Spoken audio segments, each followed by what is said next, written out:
from my circle of friends, even if it's something that I embrace. So I totally get the idea of writing something and it being overly difficult to gain any kind of to really be able to express yourself and not be mocked is a very difficult thing to do, because when you write, you kind of put a part of yourself down there, which is why I was so kind of alarmed by Rue's interpretation, because that's not me at all. But the point is, there are there are just these things, I think, that we put out there for of ourselves when we write, and we're afraid, we're vulnerable by them. And I became vulnerable by the fact that I wrote these stories, and that they were really just kind of poo-pooed by all my friends. In any case, there you go. I did it many years later for a D&D campaign that we played, and some of you mentioned D&D. And that was accepted with much greater openness. It was like, oh yes, look at this, this is great. Clearly you're a much better writer now than you used to be. Okay, thanks. Anyway, that was one. So the other story I was going to tell you guys is it's not how you deal with things, it's not that the things that kind of invite derision, but the things that how you deal with them, but also celebrating and sharing the triumphs of your gaming. So very recently, when Tribes Vengeance first launched, Tribes Ascend, not Tribes Vengeance, which I didn't play much of at all. Tribes Ascend first launched. I remember playing it, and I remember feeling really cool, because I had a big history with this game. So a lot of people that jumped on had never played any kind of Tribes before. So I knew a lot of the instances and nuances to it. So I actually was really good when the game started, because it was very baseline, everybody was about the same, and you just jump in, and I was playing well.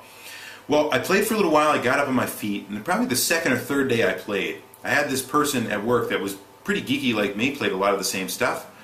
And I said, you're not going to believe this. I said, I came in and he asked me about, if I had played last night. I said, yes, I had the match of my life last night. I played so free. I had all these kills that were just coming so easily, and you're not going to believe what happened.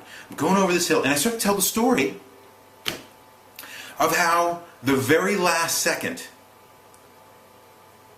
here I am, the hero. I've stolen the flag. I'm all the way back to near our base. I have like 1 bar of health left, and I'm just trying to get away from everyone firing at me with chain guns, while someone, please someone, God, return the flag to the station so I can go cap it. Well, eventually I come back around and I go, screw this. I've just got to point. I've got to point straight toward the tower. I'm not going to live either way. So even if I get up there, I'll get shot, and the flag will be thrust toward the tower, and someone can pick it up and win in heroic fashion. And I told him about how I get about halfway there, and I see someone get killed. The person with our flag gets killed, and the flag drops into the middle of kind of right before the giant podium.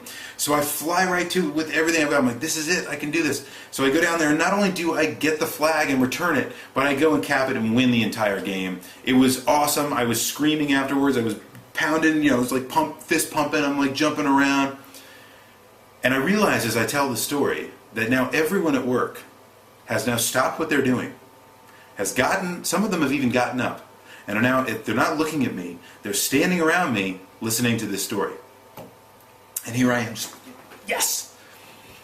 And for the next 2 hours, there were particular people that were just not letting me live this down. The fact that I had played video games with my spare time the night before was the biggest joke they could think of. And I'll be honest with you, it made me very, very angry. It was something that I had to kind of put away, and I didn't do a great job of it. I started kind of, making fun of these other people's geekdoms in sports and other kinds of things, which maybe was warranted, maybe was not. But in any case, it was exactly what Sonic Rose was talking about. It was exactly what you guys were talking about in terms of trying to share. This was something really cool to me. It was something I wanted to share with another gamer. This was really cool. It was fun. I had a great time. It's what gaming should be. And here I am getting shit all over by my coworkers and laughed at because I'm a geek, right? Now, of course, in the final analysis, it doesn't change the way anybody felt about me. It's not a big deal. But my point is, it's very difficult sometimes to share these things. It's very, very difficult to do so. And so, it's one of these things where now I am very selective about what I talk about in terms of my geekdom, and I let people kind of know in waves. You know, I'll start with a little dip of the toe. Yeah, I enjoy geeky things. The next thing is, well, I have my own website that kind of speaks to geeky stuff. And then, I do enjoy video games. And you just kind of keep going down the line, right? Until you get to, I have, thousands of magic cards right now. You know what I mean? Like, those kinds of things are crazy. And I think people pick up on them. You kind of slowly allow people to see who you are. But in any case, we're very protective of that. And I think even as geek culture has changed, there are still those pockets that don't accept it. And I think as we get older, that's going to be a lot easier and a lot more, sparsely removed. But it's funny how people get derided for what they like now. So I like a lot of the things that you guys like, which is why we're here. And I'm really glad we had this conversation. It was a very, very good one today. Which makes me go on to next week. So here's what I want to do for next week. So as you all probably know, the election is happening. We have a presidential election. We've got key congressional elections going on here in the United States coming up this week. And so what I wanted to do is, don't worry, I'm not going to ask any questions about politics here. What I wanted to do instead was ask something that I think would, we hadn't asked a good comparison question for a while. And so what I wanted to do was I wanted to kind of throw some things out there that would help us kind of compare two things together that could hopefully split us apart again, and we could have a good conversation about the merits of the things that we like. And so here is the comparison question, the divisive comparison question for next week. And it goes like this. Soundtracks. Final Fantasy. Halo. What do you guys think? I can't wait to see what you come up with for next week. I can't wait to see what the the prevailing thoughts are about this, or the arguments therein. I've already got a lot of them formulated in my own mind.